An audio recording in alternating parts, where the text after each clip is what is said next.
In the year 1845, a quiet valley in the American Midwest seemed the very picture of pastoral innocence.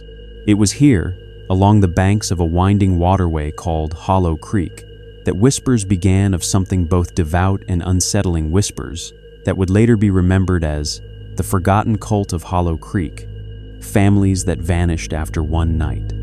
The phrase did not exist then, of course. In that autumn, the people of Hollow Creek believed themselves righteous, industrious, and safe. Yet within the space of a single evening, families that had plowed the same soil for generations would vanish into silence, leaving only abandoned hearths and unanswered questions. The valley itself was a vision of pastoral charm. Oak and hickory stood along the ridges like sentinels, their leaves burning copper in the autumn light. The creek wound slow and glassy through meadows, flecked with goldenrod, feeding fields of corn and wheat. Smoke rose from cabin chimneys each dawn, and the rhythm of farm life rang clear. The bray of mules, the creak of wagon wheels, the hymns sung by women at the washtub. To an outsider, Hollow Creek seemed a community shielded from the turbulence of the wider world. The families who lived here had come from varied roots. Some traced their lineage back to English dissenters who had settled in Virginia before pressing west. Others were of Scots-Irish stock, hardy frontier folk who carved homesteads along the Appalachian ridges. A few families bore German surnames, descendants of immigrants drawn by promises of fertile land. Though diverse in origin, by the 1840s, they had blended into a tightly bound kinship. Marriages often wove the households together, cousins intermarrying until one could scarcely draw a line between one family and the next. Hollow Creek's heart was its chapel, a simple wooden building with a whitewashed steeple. It doubled as both place of worship and schoolhouse, where children recited their letters by day and their elders sang psalms by lamplight at night. The preacher was not ordained but chosen by the people, a man named Elias Rowe, whose words carried more fire than scholarship. To most, he was simply Brother Rowe, a neighbor who labored in the fields by day and thundered scripture on the Sabbath. His sermons, preserved in fragments of memory and in a few surviving letters, hinted at a vision of purity, of cleansing the valley of sin before the final trumpet call. Daily life in Hollow Creek bore the sheen of modest prosperity. Men felled timber, women churned butter and tended looms, children herded geese along the creek. Visitors from nearby towns spoke of the valley as industrious and close-knit, though perhaps overly insular. Few outsiders settled here, and fewer still remained. Hollow Creek had a way of binding its families inward, discouraging mingling with the wider county. To neighbors in adjoining townships, the people of Hollow Creek seemed both admirable in their industry and peculiar in their secrecy. In recollections written decades later, one neighboring farmer described Hollow Creek as a place where the sun never fell without the sound of singing. Yet he admitted that the singing unsettled him. The melodies were minor and mournful, carried on the night air long after decent folk had extinguished their lamps. They sang as if to some hidden company, he wrote, and though I could not make out the words, the tone of it made my hair prickle. The record shows that the families of Hollow Creek were bound not only by blood, but by something deeper, a creed, a shared conviction that they rarely revealed in plain speech. They referred to themselves as the Gathered, a phrase noted in passing by a school teacher who once lodged among them. The Gathered were convinced they had been chosen, that their valley was a refuge, a place apart from a world they believed was sinking fast into corruption. On the surface, however, the valley prospered. The harvest of 1845 was bountiful, the fields thick with grain, and the orchards heavy with fruit. Storehouses brimmed with goods, and there was little sign of famine, disease, or despair that might explain what was soon to follow. By every appearance, Hollow Creek was thriving. The people dressed neatly, kept their homes swept, and filled their larders for the winter. And yet, behind the bright facade, there were signs that something else stirred. Letters preserved in county archives tell of farmers from neighboring valleys who found strange carvings on fence posts near Hollow Creek, circles and crosses gouged deep into the wood.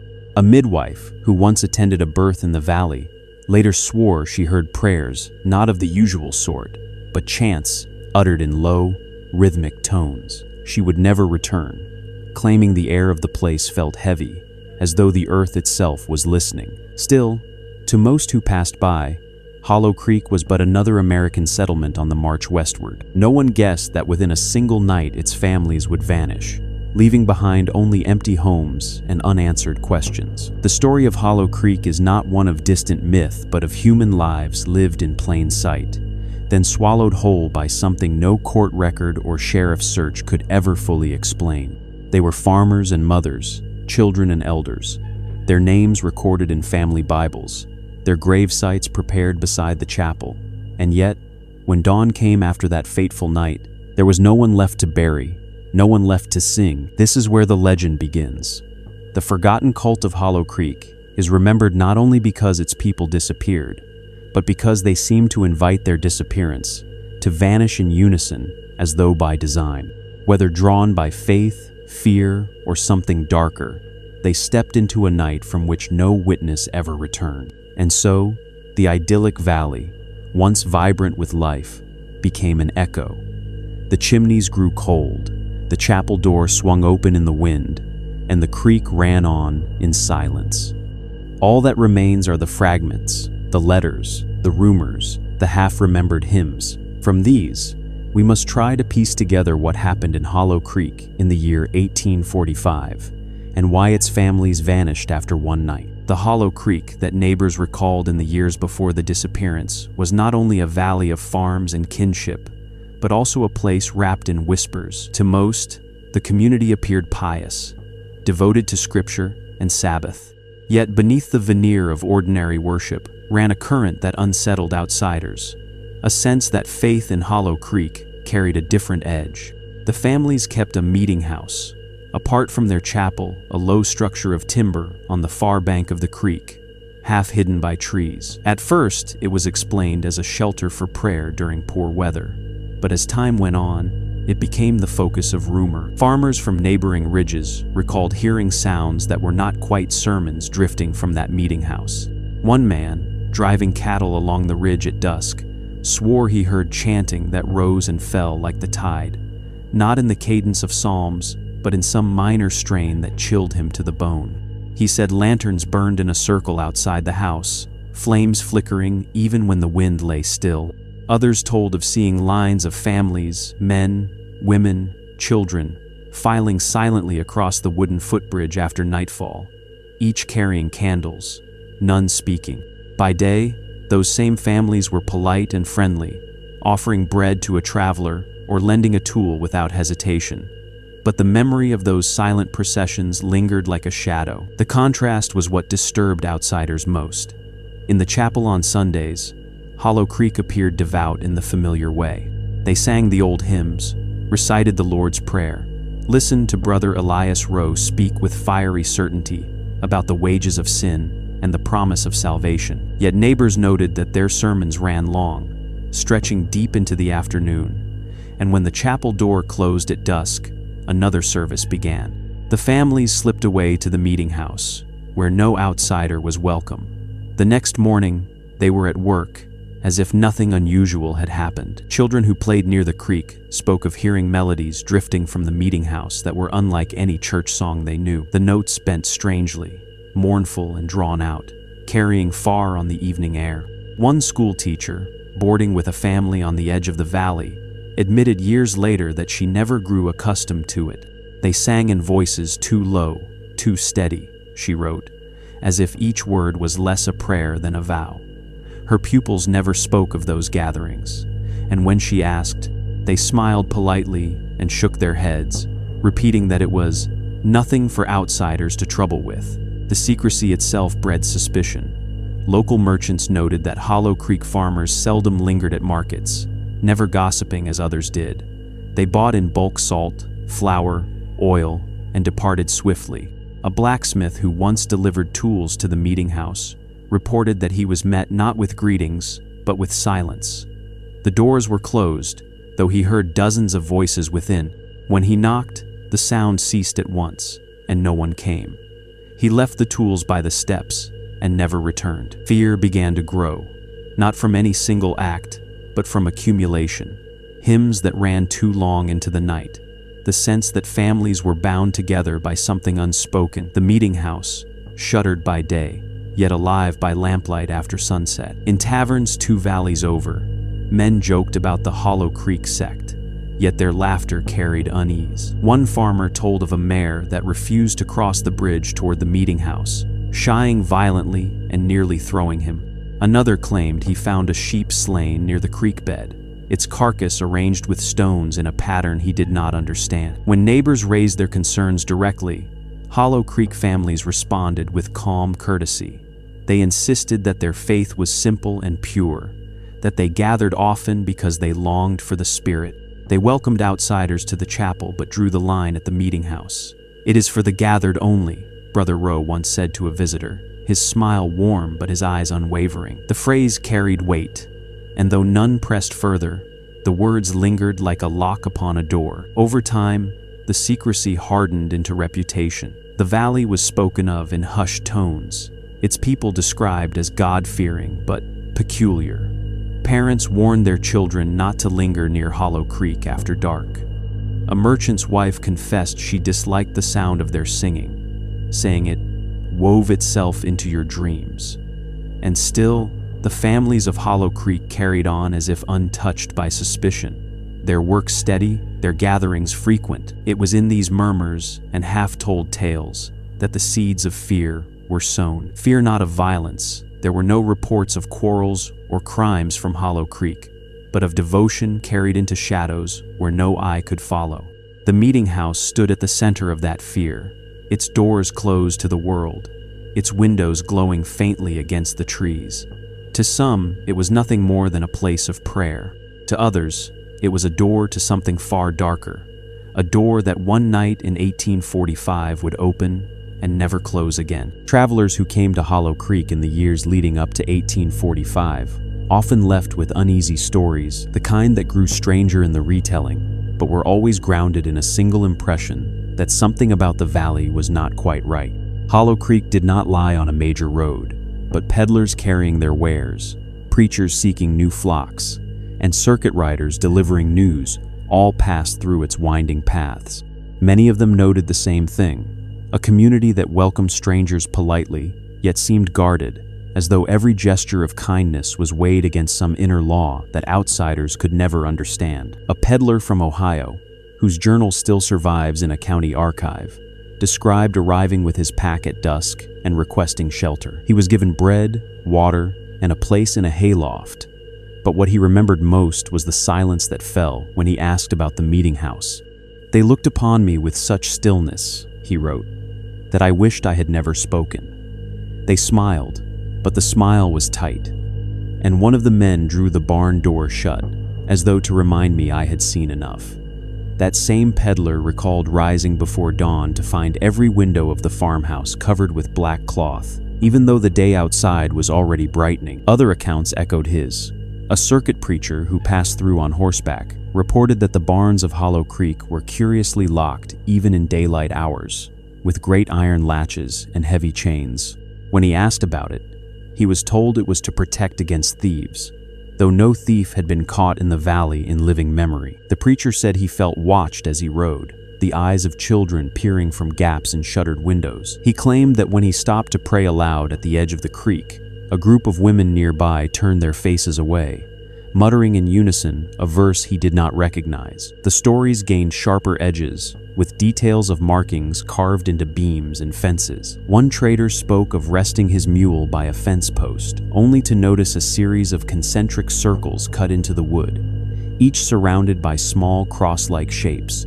Another found a similar mark above the lintel of a barn door, carved so deeply that the grain of the wood splintered outward.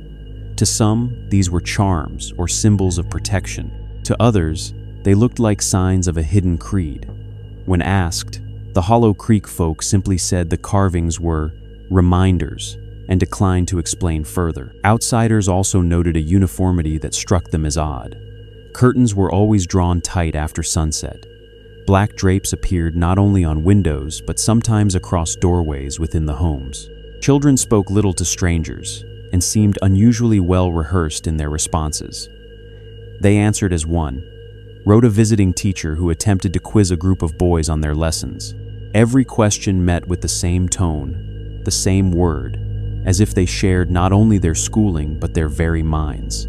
She left the valley within a week, citing a heaviness of spirit she could not shake. These small but persistent details fed the suspicions of neighboring villages. Farmers from outside the valley claimed they could hear Hollow Creek's hymns carried on the night air, their words indistinct, but their cadence unmistakably strange. A tavern in a nearby town became known for swapping Hollow Creek tales over mugs of cider, of the family who lit no lamps but whose windows glowed faintly blue, of the child who recited scripture backward for the amusement of guests, of the farmer who claimed he saw a gathering in the fields by moonlight. Every family in the valley kneeling in a circle while a single figure walked among them. Fear, as it often does, grew from what could not be explained. No one could point to a crime, nor had any violence spilled out from Hollow Creek into the surrounding lands. Yet the unease was real. Mothers warned their children not to stray too close to the valley when playing. Preachers in neighboring parishes cautioned their congregations against fraternizing with those given over to strange devotions. Even merchants began to dread the approach of Hollow Creek farmers on market day, for their eyes were described as distant, their voices low, and their coins sometimes marked with scratches that looked deliberate. By the time autumn of 1845 arrived, Hollow Creek's reputation had hardened into a kind of border. Outsiders would pass through, but few lingered. Those who did often left quickly, speaking of the valley's silence, its draped windows, its barns locked against the Sunday. What they could not know, what no one could have guessed, was that the very strangeness they feared would culminate in something no tale-teller could have invented. Entire families would vanish, leaving behind only their marks carved into wood, their drapes hanging still, and their meeting house quiet as a tomb. The arrival of outsiders had given the world glimpses into Hollow Creek's hidden life. What they saw troubled them. What they could not see, the true purpose of the rituals, the meaning of the carvings, the reason for the secrecy, would remain hidden until it was too late. When later investigators searched for answers in the county archives, they began not with the meeting house or the strange carvings, but with the names of the families themselves. The forgotten cult of Hollow Creek families that vanished after one night in the year 1845 could only be traced through those names. The surnames that had once filled church rolls and census ledgers, but which after that year faded into silence. The Roes, the Talbots, the Kellers, the McBrides, and the Greeleys formed the core of the valley. These were not scattered households, but interwoven clans, bound by marriage and years of shared labor. The Roes produced the valley's preacher, Elias, whose sermons both comforted and unsettled neighboring congregations. The Talbots were known for their orchards, rows of apple trees that bordered the creek. The Kellers ran the largest mill, grinding wheat into flour for both Hollow Creek and the farms beyond. The McBrides worked as smiths, their forges glowing late into the night, and the Greeleys, though fewer in number, carried a reputation for stern discipline and a piety that set the tone for the rest. Other names appear in fragments: Whitlocks, Brennans, Davenports. Each household, large or small, seemed drawn into the same inward circle. The census of 1840 shows 33 families dwelling in Hollow Creek. The census of 1850 shows none. Between those two records lies the gap where a community vanished. But not every soul remained when the fateful night came. A handful left before the year of disappearance, and it is through them that the outside world glimpsed what was happening within. One such voice was Margaret Talbot, a young woman who married into a family in a neighboring township in 1843. In later testimony given to a county magistrate, she spoke of an oath whispered at her wedding feast, words she was urged to repeat that bound her to the gathered. She claimed she resisted, laughing it off, and for that reason, her in-laws treated her with coldness until she departed Hollow Creek. She never returned. Another account came from a man named Jonathan McBride, who quarreled with his kin over inheritance and left the valley in 1844. In a letter preserved by his descendants, Jonathan wrote, They live by a law of their own making. They hold the book in one hand, but another book in the other, one not known to me. I tell you, they are sworn to each other in ways that run deeper than blood.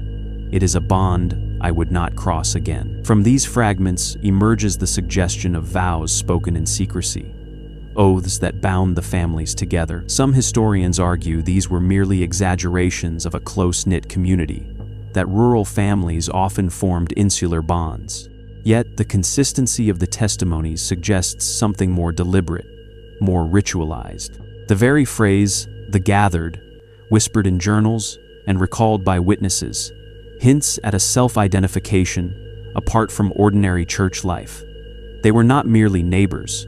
They believed themselves chosen. Entire bloodlines were pulled into the circle. Baptismal records show that children of Hollow Creek were christened not only in the chapel, but also in ceremonies noted simply as private, with witnesses drawn exclusively from the gathered families. Kin who attempted to attend these rites were turned away.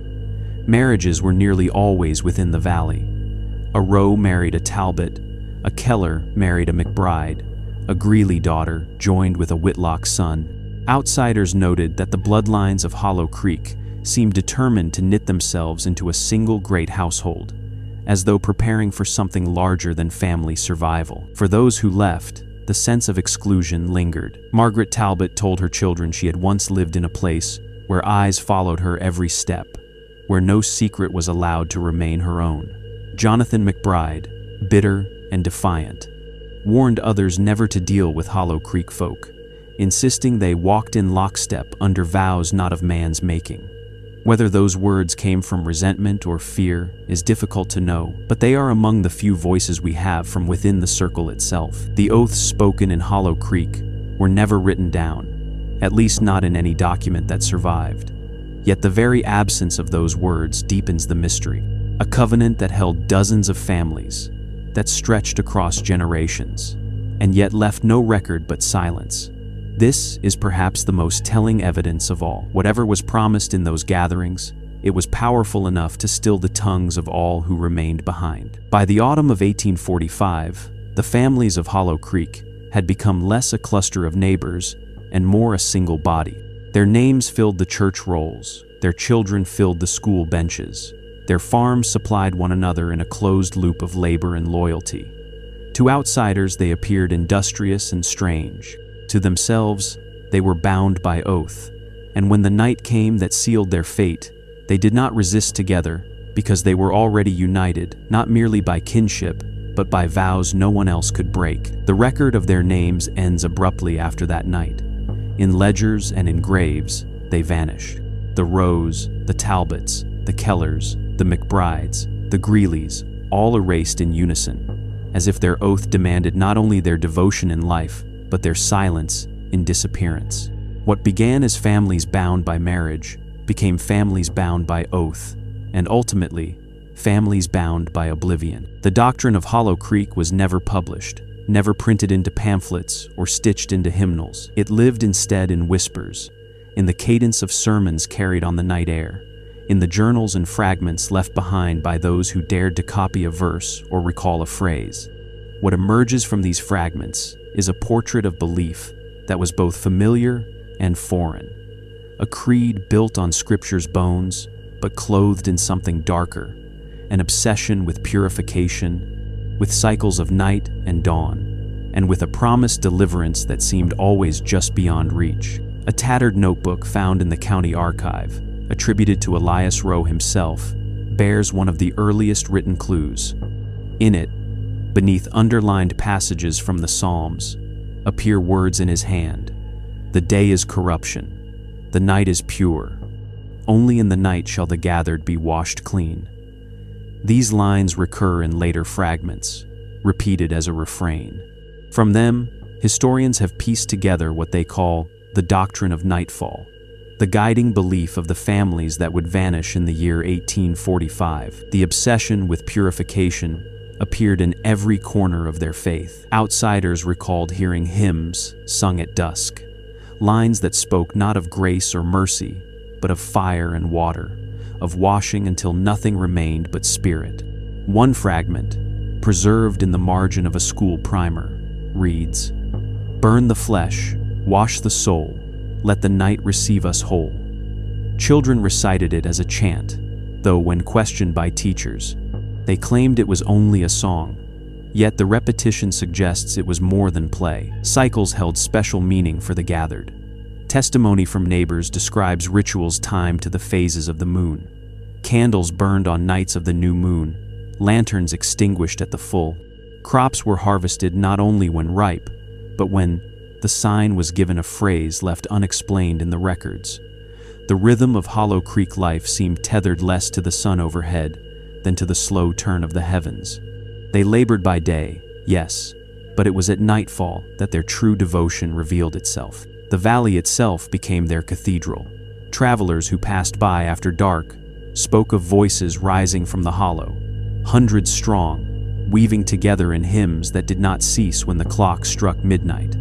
One man swore he heard a single phrase repeated again and again, the sound echoing across the creek until it seemed the earth itself was chanting, "The night remembers, the day forgets."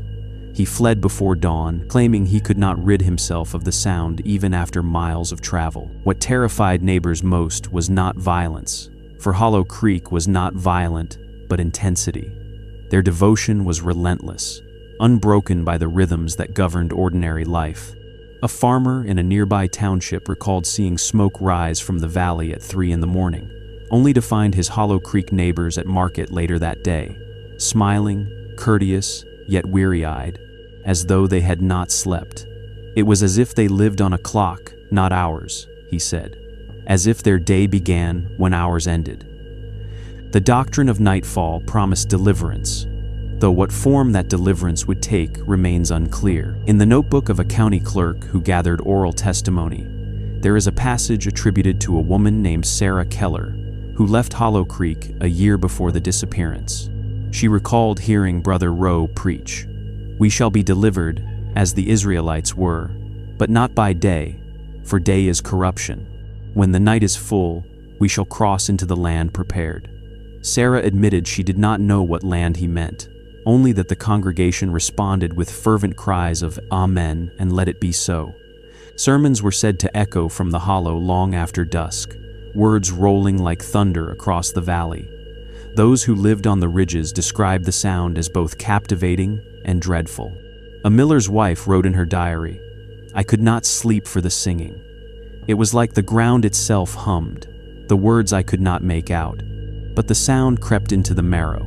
Another described standing at the edge of the trees, listening to Rowe's voice swell and break, calling out verses half biblical, half invented. She said it felt less like a sermon than a spell. The fragments that survive suggest a theology of exchange. To be purified, one must give up something. What they gave up remains the heart of the mystery. Some believed it was merely sleep, that their endless vigils were sacrifices to prove devotion. Others whispered that blood was spilled, though no evidence of bodies was ever found. What is certain is that the doctrine of nightfall bound them, gave them identity, and prepared them for a deliverance that came not in daylight, but in darkness. And so Hollow Creek lived by night. The doctrine shaped their families, their labor, their very sense of time. To them, the night was not a shadow but a promise. To outsiders, it was a warning. When the valley finally fell silent in the autumn of 1845, it was not in daylight but in the hour of their devotion, when hymns echoed through the hollow for the last time and then ceased forever. The doctrine of nightfall had promised them a passage. What it delivered was disappearance. The autumn of 1845 was golden in Hollow Creek. The fields stood heavy with corn, the orchards bowed under apples, and the valley seemed blessed with abundance. Yet behind the bounty lay unease, a tension that spread through the surrounding settlements as whispers of the valley's harvest festival reached neighboring ears. This gathering, remembered as the last great communal feast of Hollow Creek, would also be the final time outsiders saw the families alive. Harvest festivals were common in rural America, moments when laborers gave thanks for the yield and neighbors joined in dance and song. Hollow Creek's festival had long been known as generous tables groaning with roasted meats, pies steaming with spice, cider pressed fresh from the orchards. In earlier years, visitors from adjoining valleys had attended freely, welcomed by their hosts. But in 1845, invitations were scarce. Only a handful of outsiders claimed to have witnessed it, and their testimonies were recorded later with voices hushed, as if retelling a dream that bordered on nightmare. One farmer from the next township recalled arriving at dusk with his wife, expecting merriment, only to be struck at once by the sound of children's voices. Dozens of them sang together in a minor key, their melody winding mournfully through the crisp air. "It was not the tune of any hymn I knew," he wrote, "but something slower, heavier, as though each word carried weight." The children carried lanterns fashioned from hollowed gourds, the light flickering against their pale faces as they processed in circles around the tables. Others noticed the absence of laughter. Festivals usually rang with shouts and jokes, the play of children chasing one another through the fields. Instead, the Hollow Creek children moved in measured steps, their voices rising and falling as though rehearsed. The adults watched from the shadows, their own lanterns held low, their faces unreadable. A visitor recalled feeling the hair rise on his arms when one of the elders whispered a word to the children, and all at once their song ceased in perfect unison. The procession of lanterns left the strongest impression on those who saw it. As night deepened, the families formed a line, each carrying a light. They walked from the meeting house through the orchard rows, their path winding like a serpent of flame across the valley floor. Outsiders followed at a distance, drawn by curiosity, and later spoke of how the line broke into 7 circles, each family group moving in slow orbit around a central flame. From afar, it looked like constellations brought to earth, stars revolving in the hollow, while hymns rose into the night. Witnesses could not agree on the words of the hymns, but all agreed on their tone. They were solemn, almost funereal, filled with long pauses, where voices dropped to murmurs before swelling again into cries that echoed off the ridges. Some said they heard phrases about crossing over and washing in night. Others admitted they could not distinguish words at all, only the strange cadence that pressed upon the ear and left them restless long after. A merchant's apprentice, who had wandered into the valley by chance, remembered how the faces of the Hollow Creek families appeared in the glow of lanterns, calm, almost serene, but with eyes fixed as if on something beyond sight. It was as though they already stood in another place, he testified years later, and we were the intruders, watching what was not meant for us. He left before midnight, unsettled, but said the sound of their singing followed him across the hills. As these stories spread to neighboring settlements, foreboding took root. Mothers warned their children not to venture into the valley again. Preachers in small chapels preached sermons against the false lights of Hollow Creek. Farmers muttered that the land itself seemed cursed, that no good would come from people who turned harvest into shadow. Yet to the people of Hollow Creek, the festival was likely seen as fulfillment, the culmination of their doctrine. The lanterns, the hymns, the circles of families, all were signs of unity, of devotion, of preparation. They had gathered the bounty of their fields, sealed their oaths with song, and dedicated the season not to labor or trade but to night itself. It would be the last time the valley shone with such life. In the weeks that followed, outsiders would see smoke rising from chimneys, hear snatches of hymns on the wind, glimpse the glow of lanterns in the orchard rows. But when winter crept in and the snow settled on the ridges, Hollow Creek fell silent. The Harvest Festival of 1845 stood as the valley's final chorus, its last communal act before families vanished in unison, leaving behind only the memory of children's voices carrying into the night and a trail of lanterns winding toward darkness. The foreboding that spread among surrounding villages proved justified. They had heard the hymns, seen the processions, and felt in their bones that something was ending. For Hollow Creek, the harvest had been gathered, but what they had sown was not grain nor fruit, but disappearance. The night the families of Hollow Creek vanished was remembered less as a storm of violence than as a sudden extinguishing, a collective fading of light and sound that left the valley hollow in every sense of the word. It was the autumn of 1845, the air crisp with the tang of dying leaves, and neighbors across the ridges swore that what they saw and heard was unlike anything they had ever known. Later reconstructions, pieced together from testimony, letters, and the bare facts of what was found at dawn, paint the picture of a night meticulously prepared. It began with the lamps. One by one, as dusk gave way to darkness, the households of Hollow Creek shuttered their windows and snuffed their flames. Witnesses on the surrounding hills claimed that the valley fell into unnatural blackness, as though an unseen hand had passed across it. Not a single candle flickered in the farmhouse windows. Not a solitary lantern glowed in the fields. It was as if the community had agreed upon an hour, a signal, and in unison obeyed. Yet the silence of the dark did not last. From the creek bed, low voices rose, a murmur at first, swelling into chant. Farmers working late on the ridgelines described hearing the sound drift upward like smoke. Too many voices to count, each syllable pressed into rhythm. Some said it was prayer. Others insisted it was no language they knew. The chant carried in waves, punctuated by sudden cries that echoed through the trees. One woman swore she heard children's voices lifted in song, braided into the chant like a higher, piercing strand of melody. The effect, she said, made her blood run cold. Eyewitnesses later described strange lights moving through the hollow. A merchant's son, traveling by moonlight on the road skirting the valley, reported seeing dozens of lanterns flickering along the creek. Their glow reflected in the water so that it seemed a river of fire flowed through the night. The lights moved in circles, spreading and converging, until they formed a great ring at the heart of the valley. He claimed the chants grew louder at that moment, steady and unbroken, like the beating of a drum too large to be heard with the ears alone. Others reported more unsettling signs. A farmer on the far ridge claimed he heard a long horn or trumpet blast, not from brass, but from something deeper, almost organic, as though the earth itself had grown. Dogs in the neighboring settlements howled without ceasing, and horses broke their tethers, eyes rolling white with terror.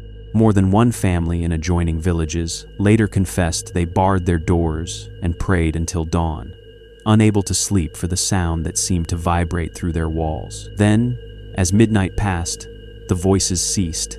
The lights along the creek guttered out, plunging the valley once again into perfect darkness. Silence fell so heavy that those who listened from beyond the ridge swore they could hear the blood in their ears. No cries followed, no laughter, no return of life. Hollow Creek had gone still. At dawn, when curiosity overcame fear, neighbors descended into the valley to find out what had become of their kin. What they found was absence. Homes stood open, meals half prepared on tables, loaves of bread cooling beside knives that had not cut them. Beds were neatly made, as though no one had slept in them. The barns were locked, yet the animals inside bleated hungrily, untended.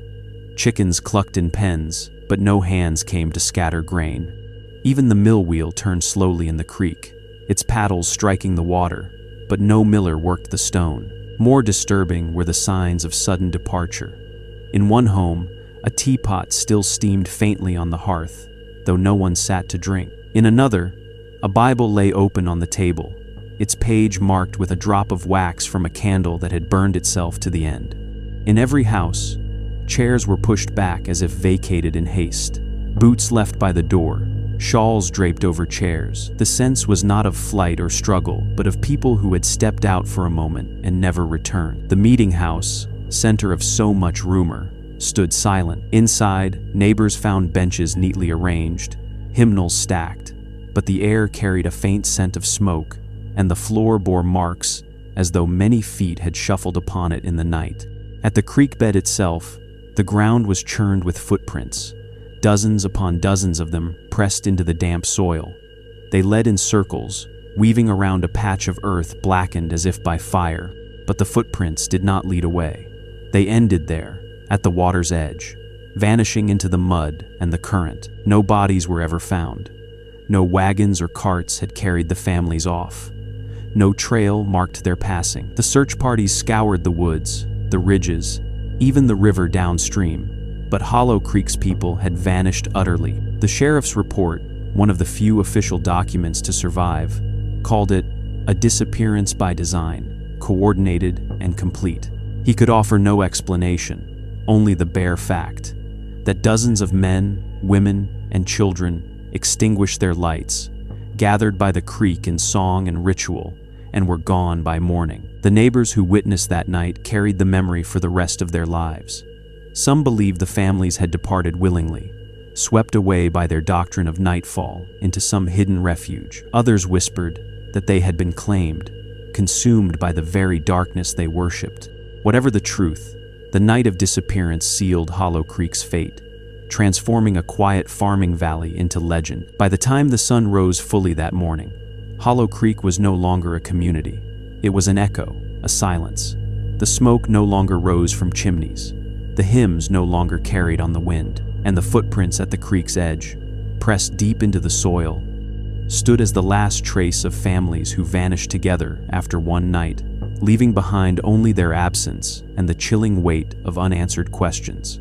When dawn revealed Hollow Creek's silence, disbelief spread faster than fear. At first, neighbors thought the valley's families must have departed for some urgent purpose, perhaps a gathering in another township or a sudden migration westward.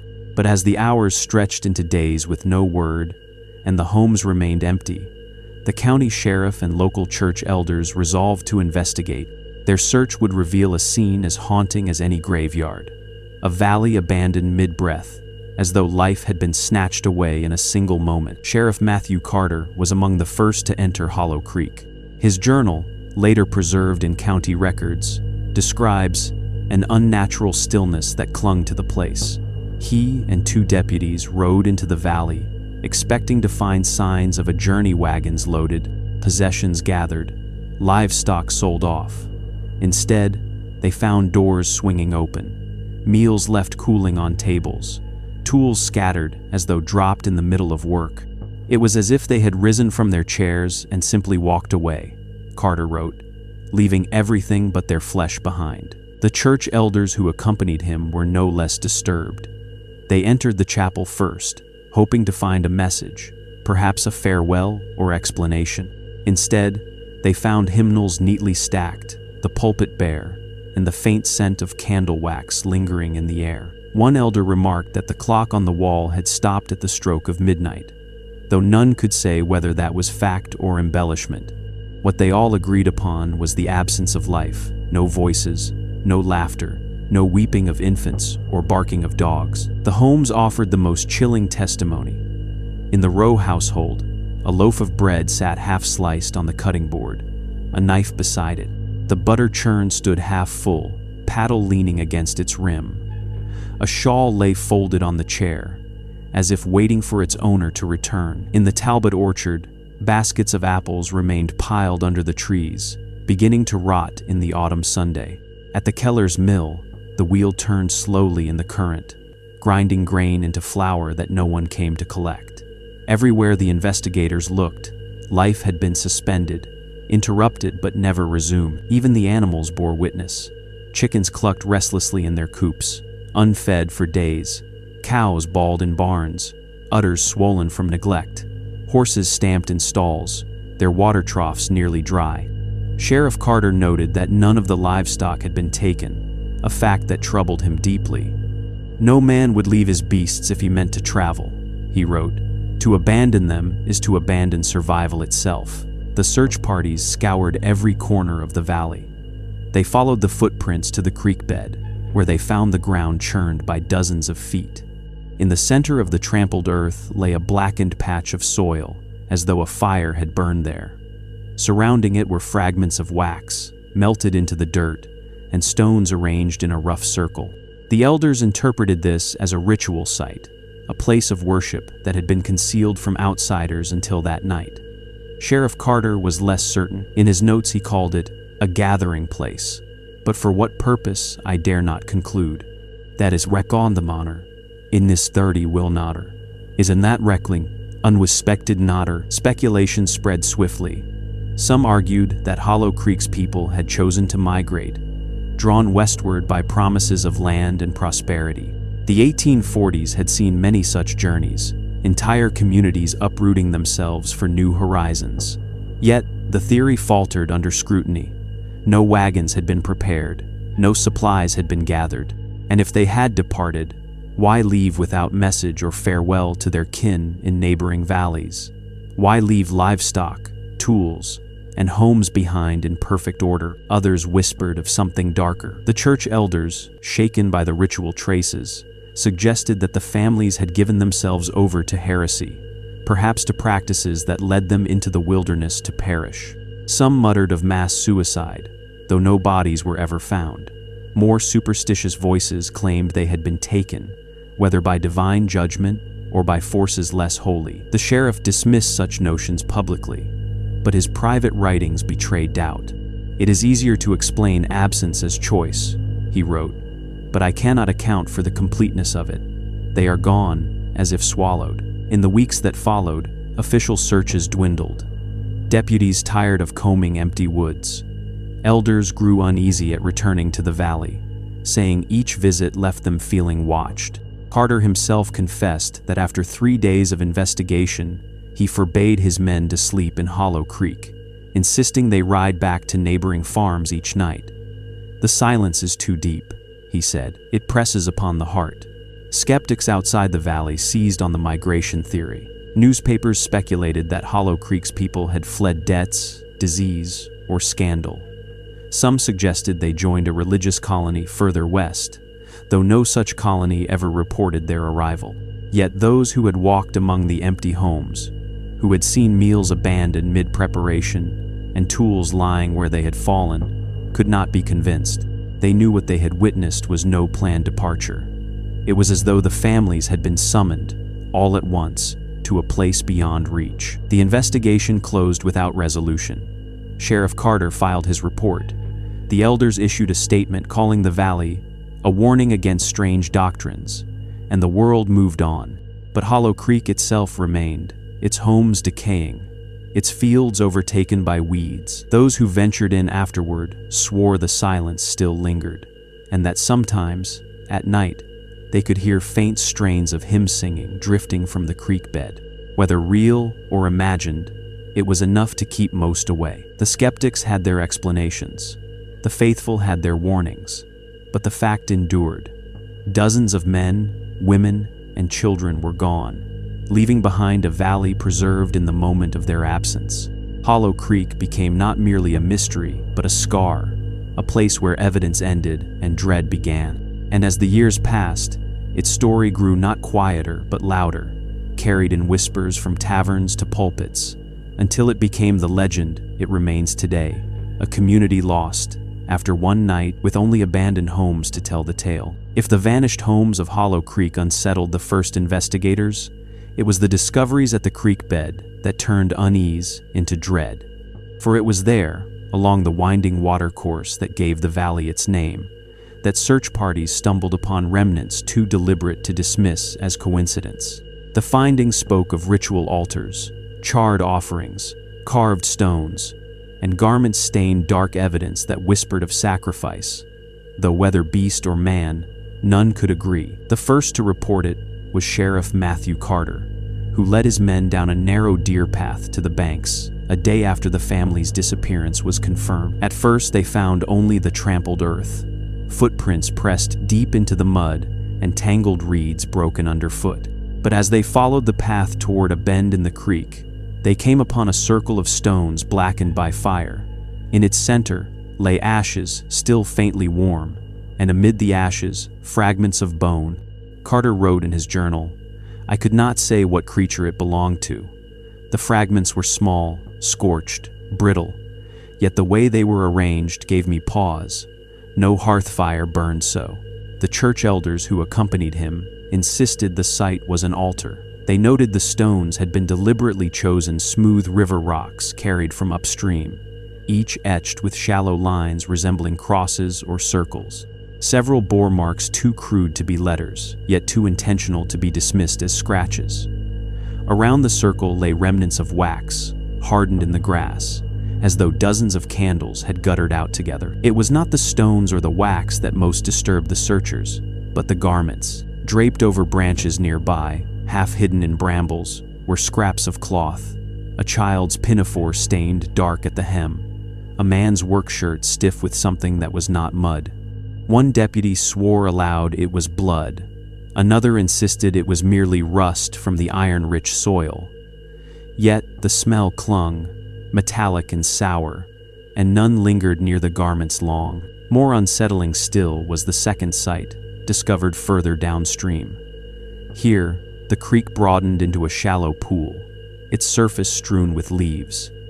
On the bank stood another circle of stones, smaller but no less deliberate.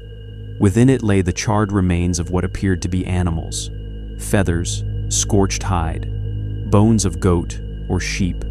But among them, a skull was found human in shape, though weathered and blackened by fire. Carter recorded the discovery in his notes, but did not include it in his official report, fearing the uproar it would cause. Yet the deputies remembered, and their accounts, passed to kin, ensured the rumor spread that Hollow Creek had crossed the line from animal sacrifice to human. Conflicting reports soon divided the county. Some insisted the bones were no more than livestock, offered in misguided ritual. Others swore the remains were human, evidence of blood spilled not by accident, but by intent. The elders leaned toward the latter, citing scripture that warned of abominations in the wilderness. The skeptics held to the former, preferring to believe the families of Hollow Creek had strayed into superstition, but not into murder. What all agreed upon was the presence of symbols. Carved into the largest stone of the main altar were concentric rings, 4 deep, with a cross shape at the center. Similar markings were found etched into trees along the bank, and even into the soil itself, drawn in ash. A deputy traced one of the circles with his finger, and later confessed to sleepless nights, claiming he heard chanting in his dreams. Whether true or born of fear, it was enough to keep him from ever returning to the site. The discoveries deepened the mystery of the disappearance. If the families had fled, why leave behind signs of ritual devotion? If they had perished, why were no bodies found, only fragments burned beyond recognition? The creek bed seemed to hold answers, yet every answer bred more questions. Neighbors who came to see the sights for themselves carried the stories outward. A farmer told of seeing the stones by moonlight, their shadows long and skeletal. A miller's wife swore she heard the faint cry of children carried on the water. Even those who had never set foot in Hollow Creek came to believe the place was tainted. In the weeks that followed, the altars became objects of both fascination and fear. Some young men dared each other to touch the stones, only to flee when the wind shifted and the ashes stirred.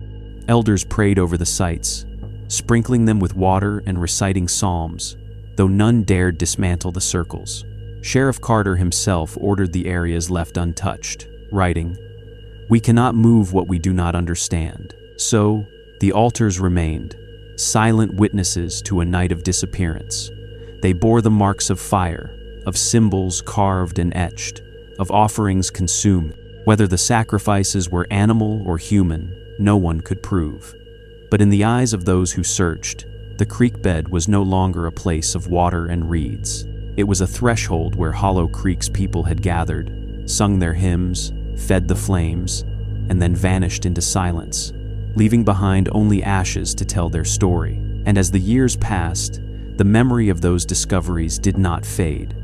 Children were warned never to follow the creek too far. Hunters avoided its bends at night, and travelers who paused to rest by its waters claimed the air grew heavy, as if the stones still remembered the chanting that had once echoed through the valley. Whether it was the sound of prayer or something darker, no one could say. But all agreed that the creek bed of Hollow Creek had ceased to be natural ground. It had become a place of ritual, of fear, and of unanswered questions that lingered long after the families themselves were gone. In the wake of Hollow Creek's vanishing, the county courthouse became the stage where bewilderment struggled to clothe itself in law. Families in neighboring settlements demanded answers, clergy demanded judgment, and the sheriff, Matthew Carter, delivered his findings in a report that trembled between fact and speculation. Yet when the machinery of justice turned its eye upon the case, it faltered. What began as an inquiry soon collapsed into silence, leaving behind fragments of testimony, half-written depositions, and an official record that declared nothing with certainty. The first attempt at legal inquiry convened in late November of 1845. Witnesses were summoned to the county seat, a modest brick courthouse with a gabled roof and a bell that tolled each morning. Neighbors from adjoining valleys stood before the magistrates to give sworn statements. They described what they had heard on the night of the disappearance, the chanting that rose from the creek bed, the glow of lanterns flickering like fireflies in strange procession, the silence that followed. Several swore, under oath, that they heard screams echoing across the ridges, thin and distant, as though carried on the wind. One farmer's wife broke into tears as she described the sound of a child crying, cut short in a way that still haunted her dreams. These depositions were dutifully recorded by the clerk, inked into thick leather-bound ledgers. Yet the further the testimony ventured into the uncanny, the more restless the magistrates grew. Some leaned forward, brows knit, pressing for details. Others frowned, shaking their heads, as if unwilling to allow such accounts into the sober record of law. The court was not a church, they reminded each other, and superstition could not form the foundation of a legal inquiry. Still, the voices of the neighbors rang with conviction, and the words, "screams in the night," entered the transcript again and again. The sheriff himself was called to testify. Carter, a man of measured speech, recounted the abandoned homes, the meals left half-prepared, the livestock untended. He spoke of the footprints at the creek bed, the blackened patch of soil, and the garments stained with what his deputies believed to be blood. When pressed by the magistrates, he admitted that no bodies had been found. No proof of murder or suicide could be produced. "They are gone," he said simply. "But whether by choice or by compulsion, I cannot swear." His words struck the court like a stone dropped into still water, rippling but leaving no clarity. In the weeks that followed, more testimonies were gathered. A circuit preacher spoke of hearing hymns at midnight in a tongue not his own. A peddler swore he had seen children carrying lanterns in silent procession months before the disappearance. Yet others contradicted them, insisting Hollow Creek's people were simply devout, odd perhaps, but not wicked. Without bodies, without crime, the inquiry floundered. Then, without warning, the proceedings ceased. The magistrates ordered the ledgers sealed, and the matter dismissed. No verdict was rendered, no conclusion reached. The families of Hollow Creek were never declared dead, only marked absent in the official record. To later generations, this bureaucratic word became a haunting epitaph, absent from their homes, absent from their fields, absent from the world. Why the inquiry was silenced remains its own mystery. Some whispered that powerful churchmen feared the scandal of heresy spreading if the truth were published. Others suspected county officials wished to avoid panic, lest tales of sacrifice and cults tarnish the reputation of the region. There were even rumors of bribes that merchants who had long dealings with Hollow Creek paid for the matter to be closed, unwilling to see debts and contracts unraveled in court. Whatever the cause, the silence was deliberate. Documents were sealed in the courthouse vault, their existence noted only in brief entries of the clerk's log. Years later, researchers who requested access found the ledgers missing, their pages either lost or deliberately destroyed. All that remained were faint traces, citations in court calendars, marginal notes in unrelated cases, and the persistent recollections of those who swore they had once testified. For the neighbors, the court's dismissal was a wound. Those who had spoken of screams felt mocked, their fears written off as hysteria. Others, who had prayed for a declaration of death so that estates might be settled and kin remarried, found themselves trapped in limbo. Wills could not be executed, land could not be sold. To the law, the people of Hollow Creek had not died, they had simply ceased to exist. The silence that followed grew heavier with each passing year. The valley itself remained abandoned, its houses collapsing into ruin, its chapel tilting into weeds. Children in surrounding towns whispered that the court had conspired with the cult, that the magistrates themselves feared the valley's curse. Preachers thundered that earthly law had failed where divine law must prevail, but no further inquiry was ever made. Hollow Creek slipped from the docket into legend, and so, the story of dozens of vanished souls was reduced in the eyes of the law to a single word. Not dead, not murdered, not even lost, simply absent. That word, written in fading ink, became the final judgment of the court, a silence as chilling as the empty valley itself.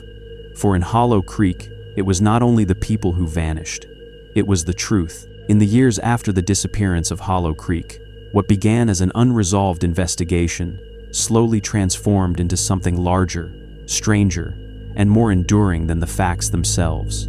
The people were gone, the homes abandoned, and the records sealed with the cold word, absent. Yet absence alone does not satisfy memory. Where law had fallen silent, folklore began to speak. By the close of the 19th century, the story of Hollow Creek had shifted from crime into legend, until it lived less in the courthouse ledgers than in the lips of children and the warnings of their elders. The first generation of neighbors carried the story with a mixture of grief and unease. They had known the Rose, the Talbots, the Kellers, the McBrides, and the Greeleys, not as specters, but as flesh and blood neighbors who traded grain, lent tools, and sang hymns across the ridges.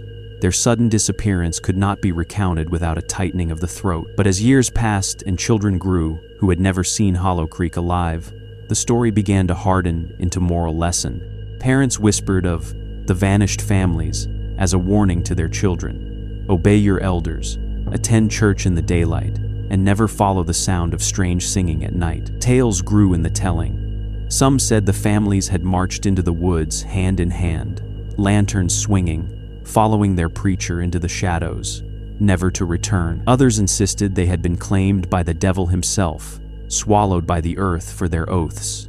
A popular fireside version told of children who kept singing even as their parents' voices fell silent, until their song carried them into the water of the creek, where the current took them away. These were not court testimonies but cautionary parables, sharpened with fear to keep little ones from wandering too far at dusk.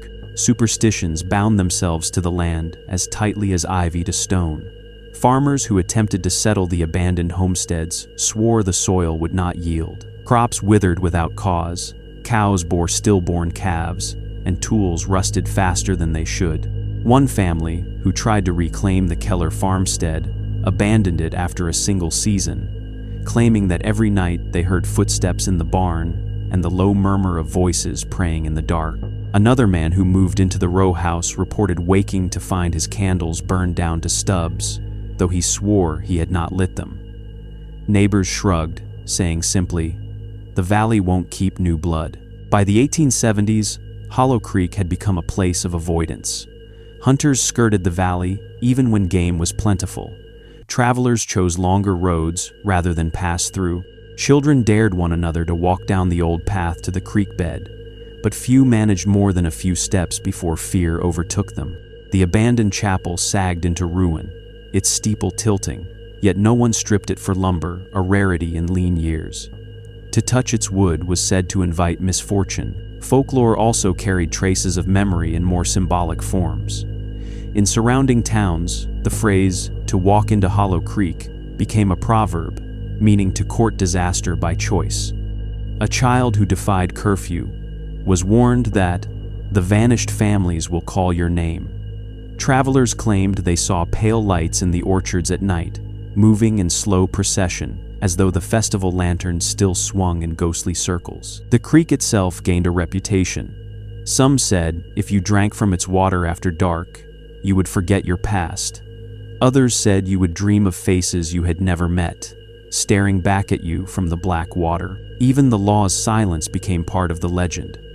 The fact that the families were never declared dead but only absent gave rise to the idea that they had not perished at all, but lived on somewhere just out of reach. Some versions claimed they had crossed into another valley, invisible to ordinary eyes, where they continued their hymns in eternal night. Others whispered they lived beneath the earth, sealed in caverns under the creek bed, sustained by their oath. These stories blurred the line between memory and myth, until no one could say where fact ended and imagination began. Yet the legacy of Hollow Creek was not only fear. For some, the story became a testament to the dangers of zeal, a reminder of what happens when families bind themselves too tightly to doctrines not grounded in reason. Ministers used the tale in sermons, warning their flocks against secret gatherings and unsanctioned oaths. Teachers invoked it to remind students of the importance of community beyond family, of not closing ranks so tightly that no fresh air could enter. In this way, the legend of Hollow Creek outlived the community, serving as both curse and caution. By the turn of the century, the valley was a ruin. Its cabins collapsed into moss and ash, its fields reclaimed by forest. Yet the story endured, carried not in documents, but in the hush of voices by firelight. Even now, in the oral traditions of the region, the name Hollow Creek carries weight. It is not just a place on a map, but a parable, a warning wrapped in Gothic memory, that entire families once vanished after one night, bound by their oaths, swallowed by their doctrine of nightfall, and left only absence behind. The folklore remains because silence demands explanation, and the silence of Hollow Creek was absolute. Where the law had written absent, the people wrote stories. Where the church had declared heresy, the children invented songs. And where the fields had refused to grow, superstition planted roots instead. That is the legacy of Hollow Creek, a valley once filled with life, now filled only with echoes, its truth consumed by legend, its warning never forgotten. By the close of the 19th century, the names of Hollow Creek's families had begun to fade from record, as though time itself conspired to erase them. Once they filled the ledgers of census takers, the pages of church registers, the margins of family Bibles. The Rose, the Talbots, the Kellers, the McBrides, the Greeleys, names that marked baptisms, marriages, harvest tallies, and debts owed at market. After 1845, they appeared no more. In official archives, they were not written as dead, only as absent, a word that functioned less as description than as silence. To future generations, they became less than citizens, less than neighbors, less even than kin. They became shadows, remembered not in records, but in whispers. The valley itself became a kind of memorial, though no stone was raised, no epitaph carved. Travelers who dared to walk the overgrown paths spoke of a stillness so complete it seemed unnatural. Wind moved through the trees but carried no birdsong. The creek flowed, but its water struck the stones without music. Homes collapsed into ruin, timbers scattered like bones, yet the emptiness felt inhabited, as though the silence itself held watch. The chapel, its steeple long toppled, stood like a broken tooth in the weeds, its interior filled with leaves and dust. No graves were tended, no flowers left, for there were no bodies to bury, no mourners left to remember. And yet, in a few churchyards across the ridges, symbolic gravestones were raised. A stone for the Rose, marked simply, "Gone." Another for the Talbots, its inscription worn away but once reading, "Taken in the night." These were not true memorials, for no bones lay beneath them, but gestures of remembrance by distant kin who could not bear to leave the space blank. They stood as mute witnesses to lives that had ended without death, families erased without closure. Children passing through those churchyards were told to walk quietly, for the ground did not forget. In the Gothic imagination of the region, Hollow Creek became a mirror for absence itself. Writers who recorded the tale in pamphlets and county histories spoke of a valley where silence is louder than sound. They described the empty homesteads as gravestones too large to move, the creek as a mourner forever whispering to the stones. One minister wrote, "The earth holds the shape of their steps, though the feet are gone. The air holds the echo of their voices, though the throats are silent." In such meditations, the missing families became less individuals than a collective presence, bound together in loss. But remembrance carried blame as well as sorrow. To some, the families were victims of their own zeal, their devotion to a doctrine that promised deliverance but demanded disappearance. They were held up as warnings against insularity, against blind loyalty to creeds not tempered by reason. To others, however, they were victims not only of themselves, but of the society around them, a society that saw their strangeness, heard their cries, and chose to turn away. Neighbors whispered, courts dismissed, churches condemned, but none intervened until it was too late. In this way, Hollow Creek revealed not only the danger of devotion, but the danger of neglect. How communities ignore unsettling truths when evidence defies neat explanation. For what is easier, after all, to believe that families chose to vanish, or to face the possibility that something darker consumed them? The law preferred the word absent.